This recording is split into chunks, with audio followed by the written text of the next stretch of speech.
দামটা বিনিয়ন্ত্রিত আর ভাড়াটা নিয়ন্ত্রিত, এই দুটো চলতে পারে পাশাপাশি। আমরা ভাড়া বৃদ্ধিকে সমর্থন করি না, আমি পরিষ্কার করে বলছি, ভাড়া বৃদ্ধিকে সমর্থন করি না। তাহলে রাজ্য সরকারকে সেই উপরে ভর্তুকি দিতে হবে তেলের দাম, কারণ রাজ্য সরকারও এ থেকে লাভ করছে। তৃণমূল নেত্রী যখনই অতীতে বামফ্রন্ট সরকার ছিল তখন বারবার দাবি করেছেন যে এইটাকে প্রত্যাহার করা হোক, রাজ্য সরকার ছাড় দিক, রাজ্য সরকার প্রত্যাহার করুক। আজকে তিনি নিজে মুখ্যমন্ত্রী হয়ে তার বদলে গেল মতটা। ভুলে যাননি, এত সহজ তার স্মৃতিশক্তি নয়।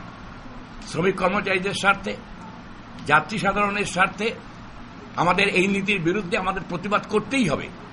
তাই 31শে তারিখ, আগামী 31 তারিখ আমরা সারা রাজ্যে সর্বাত্মক পেট্রোল, ডিজেল, গ্যাস চালিত যতগুলো যানবাহন আছে, লরি, বাস, সরকারি বাস, প্রাইভেট বাস, ট্যাক্সি, অটো, আমরা সর্বাত্মক ধর্মঘট ডাকছি।